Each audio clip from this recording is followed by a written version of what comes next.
यहाँ को बताएं कि तहरीक इंसाफ के काफिले के लाहौर पहुंचने से पहले पुलिस ने पीटीआई की कई कारकुनान को हिरासत में ले लिया है। अपने नाज़रीन को बताते चले, पीटीआई काफिले और कारकुनान को जमा होने की इजाजत नहीं है। पुलिस का ये मौक़िफ़ सामने आया है।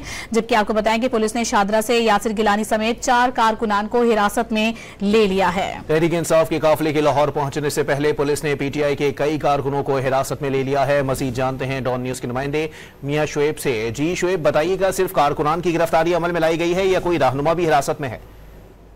जी बिल्कुल, शादरा चौक में पीटीआई के काफिले की जो आमद से कबल जो है यहाँ जो तहरीक इंसाफ लाहौर के जो रहनुमा यासिर गिलानी समेत जो 3 कारकुन है उनको यहाँ से गिरफ्तार हिरासत में लिया गया है पुलिस की जानिब से। पुलिस की भारी नफरी जो है यहाँ जो शादरा चौक है वहाँ तैनात है और पुलिस की जानिब से जो काफिला जैसे ही वज़ीर आला समेत दीगर जो पीटीआई का काफिला भी चंद लम्हे पहले जहाँ इंटर हुआ उसे जहाँ रोकने से मना किया गया और उन्हें सीधा जो रूट प्लान दिया गया है लाहौर का उस पर उन्हें जाने के लिए कहा गया और यहाँ से काफिला जो है अब जो तवील काफिला वो यहाँ से शादरा से जो बिल्कुल जो रिंग रोड है उसकी तरफ रवाना हो गया। यहाँ पुलिस की भारी नफरी तैनात थी। पुलिस ने तमाम जो कारकुन है उनको यहाँ जमा होने से मना किया और जो कारकुन यहाँ जमा थे उनको में से जो 3 कारकुन है उनको पुलिस की जानिब से हिरासत में लिया गया है।